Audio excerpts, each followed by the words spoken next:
You don't just like sugar. You crave it. You think about it. You go back for it, even when you're not hungry. That's not normal. That's not hunger. That's addiction. And the worst part? It's not an accident. It was designed that way. Because sugar is not just an ingredient. It's one of the most powerful tools the food industry has ever used.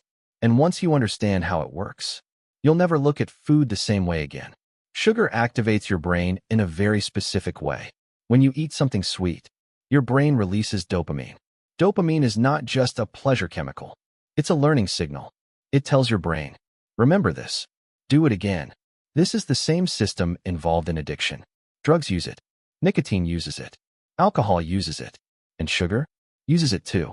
In fact, studies have shown that sugar can trigger dopamine release in the same reward pathways as addictive substances. Not as strong, but strong enough. Strong enough to build habits. Strong enough to create cravings. Strong enough to keep you coming back. But here's where it gets more interesting. Your brain adapts.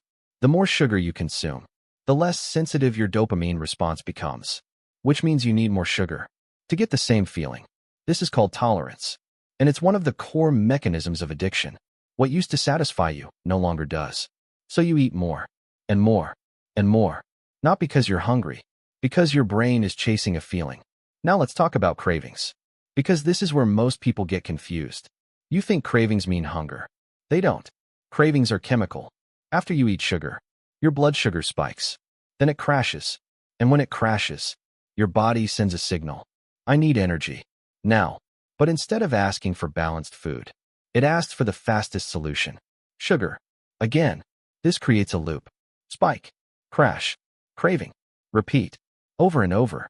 Every single day. And the more you repeat this loop, the stronger it becomes. Until it feels automatic. Until you don't even question it anymore. Now here's the part most people don't realize. This isn't just happening because sugar exists. It's happening because it's everywhere. Not just in desserts. Not just in candy. Sugar is hidden in foods you don't even consider sweet. Bread, sauces, yogurt, cereal, healthy snacks, even products labeled as low-fat. Because when companies remove fat, they replace it with sugar. To keep the taste. To keep you buying. To keep you hooked. And this is not random. Food companies spend billions of dollars studying this. They have entire teams of scientists. Their job?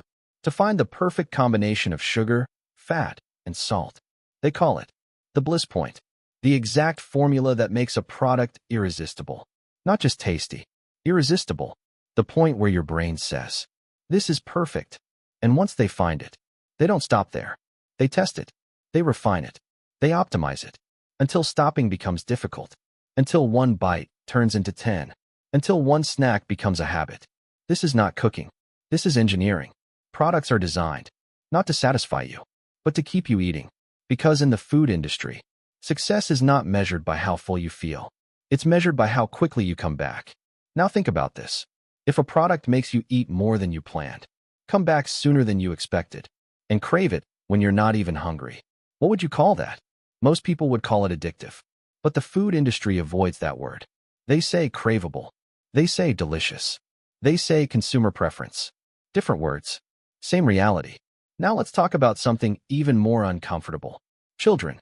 Because this system doesn't start when you're an adult. It starts early. Very early. Children are exposed to high-sugar foods from a young age. Cereals, snacks, drinks, all designed to be extremely sweet. Much sweeter than natural foods. And this shapes their taste preferences. If a child grows up eating highly sweetened products, natural food starts to feel bland. Fruit is not sweet enough. Water is not satisfying enough. And that preference stays. For years. Sometimes for life. Which means the habit becomes identity. Now combine that with marketing. Cartoons. Bright colors. Characters. Ads designed specifically for children.